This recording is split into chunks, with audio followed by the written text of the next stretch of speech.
Hello दोस्तों, शिक्षक junction के इस पेज पे आप सभी का स्वागत है। आज हम लोग लेव वाइगोत्स्की के सामाजिक विकास के सिद्धांत को जानेंगे, पढ़ेंगे।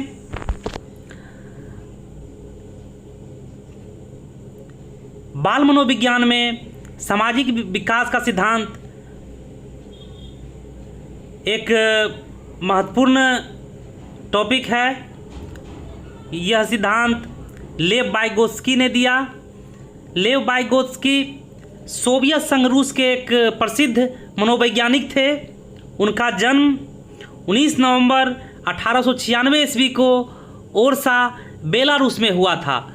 ओरसा अभी बेलारूस में है, पहले यह सोवियत संघ रूस में हुआ करता था तथा इनकी मृत्यु 11 जून 1934 ईस्वी में मॉस्को, रूस में 37 वर्ष की आयु में हुआ। जब यह 37 वर्ष की आयु में थे तब इनकी मृत्यु हुई।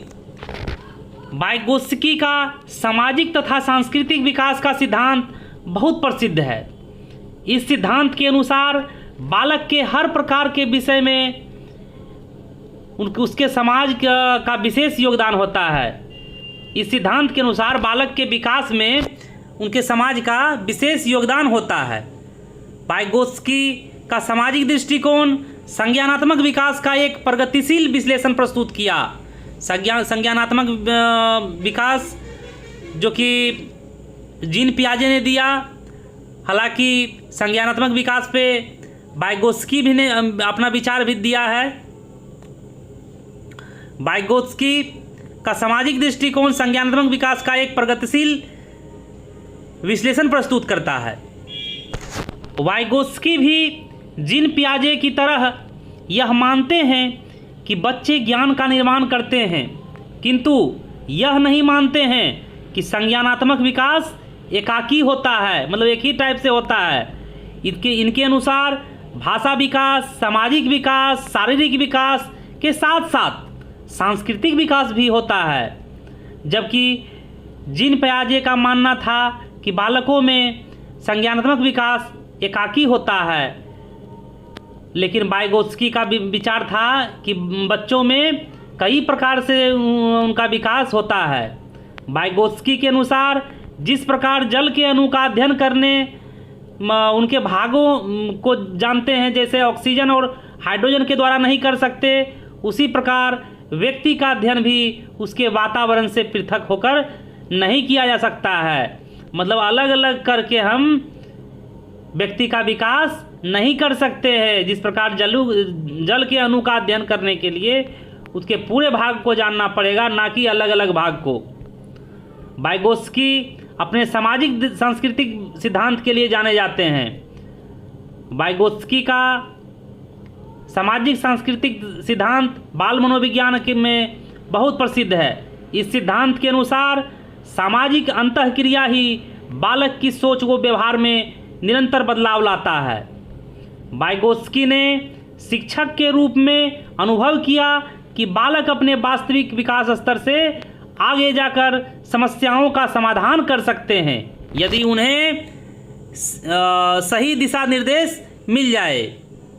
वाइगोत्स्की ने बताया कि समाज से मिलने घुलने के फलस्वरूप ही उसमें विभिन्न प्रकार का विकास होता है। समाज में जिस प्रकार की सुविधाएं होती है उनका विकास भी उसी प्रकार होता है। मतलब वाइगोत्स्की का कहना था कि जिस प्रकार का समाज होगा बच्चों में विकास भी उसी प्रकार का होगा। जिस प्रकार की सुविधाएं उसे प्राप्त होगी उसी प्रकार का विकास उसमें देखने को मिलेगा। जन्म के समय शिशु का व्यवहार सामाजिकता से काफ़ी दूर होता है। वह अत्यधिक स्वार्थी होता है। वह उसे केवल अपनी शारीरिक आवश्यकताओं को पूरा करने की ललक होती है। जब कोई बच्चा जन्म लेता है तो वह सामाजिकता से काफ़ी दूर होता है, लेकिन जैसे जैसे वो बड़ा होता जाता है और समाज से अंतःक्रिया करने लगता है, उसके फलस्वरूप वो सामाजिक होते जाता है। उसे केवल अपनी शारीरिक आवश्यकताओं को पूरा करने की ललक होती है।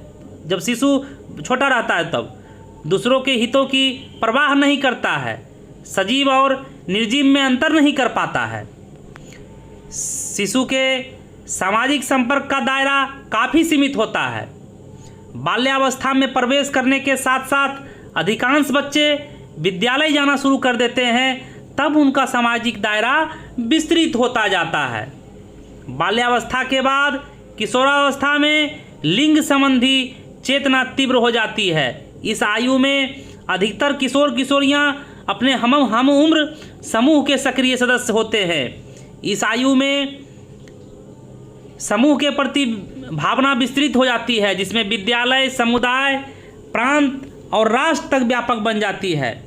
सहानुभूति, सहयोग, सद्भावना, परोपकार और त्याग का अद्भुत सामंजस्य इस अवस्था में देखने को मिलता है। मतलब कि किशोरावस्था में सहानुभूति, सहयोग, सद्भावना, परोपकार और त्याग का अद्भुत सामंजस्य देखने को मिलता है।